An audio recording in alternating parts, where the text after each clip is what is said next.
ಸಚಿವ ಪ್ರಹ್ಲಾದ್ ಜೋಶಿ ಅವರು ಕಿಡಿಕಾರಿದ್ದಾರೆ. 11 ಜನರ ಬಲಿಯಾದರೂ ಕಾರ್ಯಕ್ರಮ ಮಾಡಿದ್ದಾರೆ.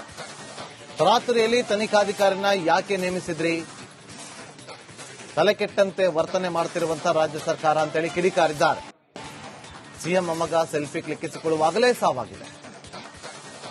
ಮೈಸೂರಿನಲ್ಲಿ ಕೇಂದ್ರ ಸಚಿವ ಪ್ರಹ್ಲಾದ್ ಜೋಶಿ ಅವರು ಕಿಡಿಕಾರರು.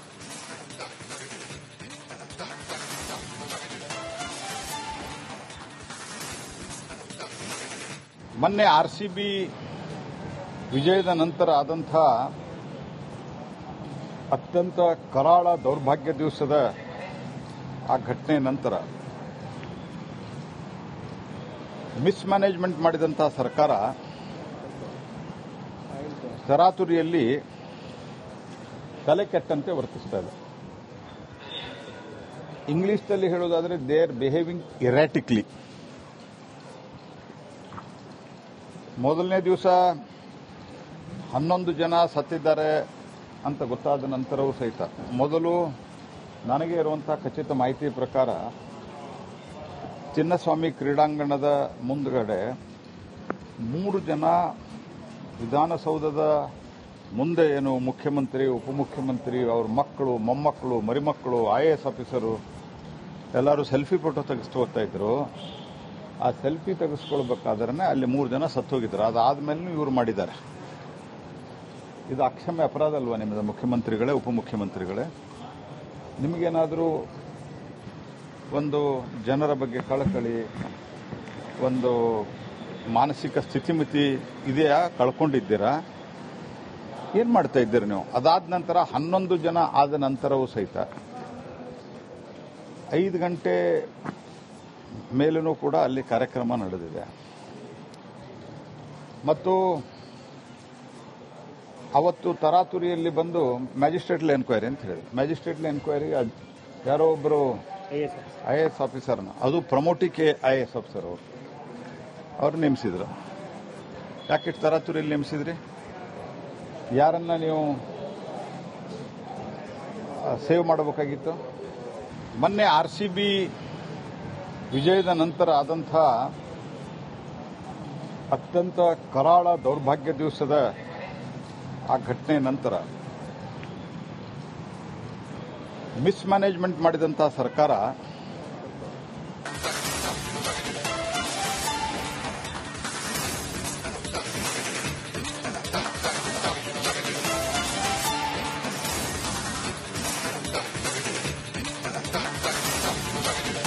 ಸಚಿವ ಪ್ರಹ್ಲಾದ್ ಜೋಶಿ ಅವರು ಕಿಡಿಕಾರಿದ್ದಾರೆ. 11 ಜನರ ಬಲಿಯಾದರೂ ಕಾರ್ಯಕ್ರಮ ಮಾಡಿದ್ದಾರೆ. ತರಾತುರಿಯಲ್ಲಿ ತನಿಖಾಧಿಕಾರಿನ ಯಾಕೆ ನೇಮಿಸಿದ್ರಿ? ತಲೆಕೆಟ್ಟಂತೆ ವರ್ತನೆ ಮಾಡುತ್ತಿರುವಂತಹ ರಾಜ್ಯ ಸರ್ಕಾರ ಅಂತೇಳಿ ಕಿಡಿಕಾರಿದ್ದಾರೆ. ಸಿಎಂ ಮೊಮ್ಮಗ ಸೆಲ್ಫಿ ಕ್ಲಿಕ್ಕಿಸಿಕೊಳ್ಳುವಾಗಲೇ ಸಾವಾಗಿದೆ. ಮೈಸೂರಿನಲ್ಲಿ ಕೇಂದ್ರ ಸಚಿವ ಪ್ರಹ್ಲಾದ್ ಜೋಶಿ ಅವರು ಕಿಡಿಕಾರರು.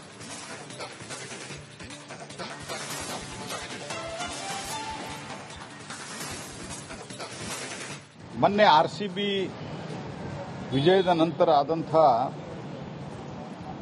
ಅತ್ಯಂತ ಕರಾಳ ದೌರ್ಭಾಗ್ಯ ದಿವಸದ ಆ ಘಟನೆ ನಂತರ ಮಿಸ್ಮ್ಯಾನೇಜ್ಮೆಂಟ್ ಮಾಡಿದಂಥ ಸರ್ಕಾರ ತರಾತುರಿಯಲ್ಲಿ ತಲೆ ಕೆಟ್ಟಂತೆ ವರ್ತಿಸ್ತಾ ಇದೆ. ಇಂಗ್ಲಿಷ್ನಲ್ಲಿ ಹೇಳೋದಾದ್ರೆ ದೇ ಆರ್ ಬಿಹೇವಿಂಗ್ ಇರಾಟಿಕ್ಲಿ. ಮೊದಲನೇ ದಿವಸ 11 ಜನ ಸತ್ತಿದ್ದಾರೆ ಅಂತ ಗೊತ್ತಾದ ನಂತರವೂ ಸಹಿತ ಮೊದಲು ನನಗೆ ಇರುವಂತಹ ಖಚಿತ ಮಾಹಿತಿ ಪ್ರಕಾರ ಚಿನ್ನಸ್ವಾಮಿ ಕ್ರೀಡಾಂಗಣದ ಮುಂದುಗಡೆ 3 ಜನ ವಿಧಾನಸೌಧದ ಮುಂದೆ ಏನು ಮುಖ್ಯಮಂತ್ರಿ, ಉಪಮುಖ್ಯಮಂತ್ರಿ, ಅವ್ರ ಮಕ್ಕಳು, ಮೊಮ್ಮಕ್ಕಳು, ಮರಿಮಕ್ಕಳು, IAS ಆಫೀಸರು ಎಲ್ಲರೂ ಸೆಲ್ಫಿ ಫೋಟೋ ತೆಗೆಸ್ತು ಹೋಗ್ತಾ ಇದ್ರು. ಆ ಸೆಲ್ಫಿ ತೆಗೆಸ್ಕೊಳ್ಬೇಕಾದ್ರೆ ಅಲ್ಲಿ 3 ಜನ ಸತ್ತೋಗಿದ್ರು. ಅದಾದ್ಮೇಲೆ ಇವರು ಮಾಡಿದ್ದಾರೆ. ಇದು ಅಕ್ಷಮ್ಯ ಅಪರಾಧ ಅಲ್ವಾ ನಿಮ್ಮದು ಮುಖ್ಯಮಂತ್ರಿಗಳೇ, ಉಪಮುಖ್ಯಮಂತ್ರಿಗಳೇ? ನಿಮಗೇನಾದರೂ ಒಂದು ಜನರ ಬಗ್ಗೆ ಕಳಕಳಿ, ಒಂದು ಮಾನಸಿಕ ಸ್ಥಿತಿಮಿತಿ ಇದೆಯಾ? ಕಳ್ಕೊಂಡಿದ್ದೀರಾ? ಏನು ಮಾಡ್ತಾ ಇದ್ದೀರಿ ನೀವು? ಅದಾದ ನಂತರ 11 ಜನ ಆದ ನಂತರವೂ ಸಹಿತ 5 ಗಂಟೆ ಮೇಲೂ ಕೂಡ ಅಲ್ಲಿ ಕಾರ್ಯಕ್ರಮ ನಡೆದಿದೆ. ಮತ್ತು ಅವತ್ತು ತರಾತುರಿಯಲ್ಲಿ ಬಂದು ಮ್ಯಾಜಿಸ್ಟ್ರೇಟ್ಲಿ ಎನ್ಕ್ವೈರಿ ಅಂತ ಹೇಳಿದ್ರು. ಮ್ಯಾಜಿಸ್ಟ್ರೇಟ್ಲಿ ಎನ್ಕ್ವೈರಿಗೆ ಯಾರೋ ಒಬ್ಬರು IAS ಆಫೀಸರ್ನ, ಅದು ಪ್ರಮೋಟಿಕೆ IAS ಆಫೀಸರ್ ಅವ್ರು ನೇಮಿಸಿದ್ರು. ಯಾಕೆ ತರಾತುರಿಯಲ್ಲಿ ನೇಮಿಸಿದ್ರಿ? ಯಾರನ್ನ ನೀವು ಸೇವ್ ಮಾಡಬೇಕಾಗಿತ್ತು? ಮೊನ್ನೆ RCB ವಿಜಯದ ನಂತರ ಆದಂಥ ಅತ್ಯಂತ ಕರಾಳ ದೌರ್ಭಾಗ್ಯ ದಿವಸದ ಆ ಘಟನೆ ನಂತರ ಮಿಸ್ಮ್ಯಾನೇಜ್ಮೆಂಟ್ ಮಾಡಿದಂತಹ ಸರ್ಕಾರ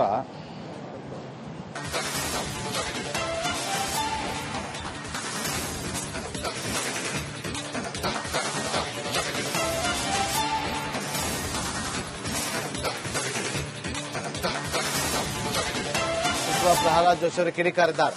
11 ಜನರ ಬಲಿಯಾದರೂ ಕಾರ್ಯಕ್ರಮ ಮಾಡಿದ್ದಾರೆ. ರಾತ್ರಿಯಲ್ಲಿ ತನಿಖಾಧಿಕಾರಿನ ಯಾಕೆ ನೇಮಿಸಿದ್ರಿ? ತಲೆ ಕೆಟ್ಟಂತೆ ವರ್ತನೆ ಮಾಡ್ತಿರುವಂತಹ ರಾಜ್ಯ ಸರ್ಕಾರ ಅಂತೇಳಿ ಕಿಡಿಕಾರಿದ್ದಾರೆ.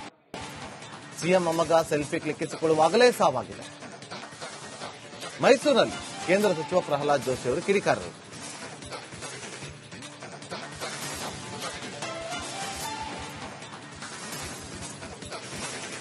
ಮೊನ್ನೆ RCB ವಿಜಯದ ನಂತರ ಆದಂಥ ಅತ್ಯಂತ ಕರಾಳ ದೌರ್ಭಾಗ್ಯ ದಿವಸದ ಆ ಘಟನೆ ನಂತರ ಮಿಸ್ಮ್ಯಾನೇಜ್ಮೆಂಟ್ ಮಾಡಿದಂತಹ ಸರ್ಕಾರ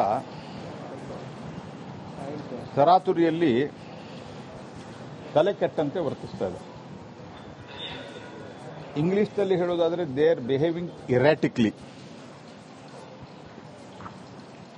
ಮೊದಲನೇ ದಿವಸ 11 ಜನ ಸತ್ತಿದ್ದಾರೆ ಅಂತ ಗೊತ್ತಾದ ನಂತರವೂ ಸಹಿತ ಮೊದಲು ನನಗೆ ಇರುವಂತಹ ಖಚಿತ ಮಾಹಿತಿ ಪ್ರಕಾರ ಚಿನ್ನಸ್ವಾಮಿ ಕ್ರೀಡಾಂಗಣದ ಮುಂದುಗಡೆ 3 ಜನ ವಿಧಾನಸೌಧದ ಮುಂದೆ ಏನು ಮುಖ್ಯಮಂತ್ರಿ, ಉಪಮುಖ್ಯಮಂತ್ರಿ, ಅವ್ರ ಮಕ್ಕಳು, ಮೊಮ್ಮಕ್ಕಳು, ಮರಿಮಕ್ಕಳು, IAS ಆಫೀಸರು ಎಲ್ಲರೂ ಸೆಲ್ಫಿ ಫೋಟೋ ತೆಗೆಸ್ತು ಹೋಗ್ತಾ ಇದ್ರು. ಆ ಸೆಲ್ಫಿ ತೆಗೆಸ್ಕೊಳ್ಬೇಕಾದ್ರೆ ಅಲ್ಲಿ 3 ಜನ ಸತ್ತು ಹೋಗಿದ್ರು. ಅದಾದ್ಮೇಲೆ ಇವರು ಮಾಡಿದ್ದಾರೆ. ಇದು ಅಕ್ಷಮ್ಯ ಅಪರಾಧ ಅಲ್ವಾ ನಿಮ್ಮದು ಮುಖ್ಯಮಂತ್ರಿಗಳೇ, ಉಪಮುಖ್ಯಮಂತ್ರಿಗಳೇ? ನಿಮಗೇನಾದರೂ ಒಂದು ಜನರ ಬಗ್ಗೆ ಕಳಕಳಿ, ಒಂದು ಮಾನಸಿಕ ಸ್ಥಿತಿಮಿತಿ ಇದೆಯಾ? ಕಳ್ಕೊಂಡಿದ್ದೀರಾ? ಏನ್ ಮಾಡ್ತಾ ಇದ್ದೀರಿ ನೀವು? ಅದಾದ ನಂತರ 11 ಜನ ಆದ ನಂತರವೂ ಸಹಿತ 5 ಗಂಟೆ ಮೇಲೂ ಕೂಡ ಅಲ್ಲಿ ಕಾರ್ಯಕ್ರಮ ನಡೆದಿದೆ. ಮತ್ತು ಅವತ್ತು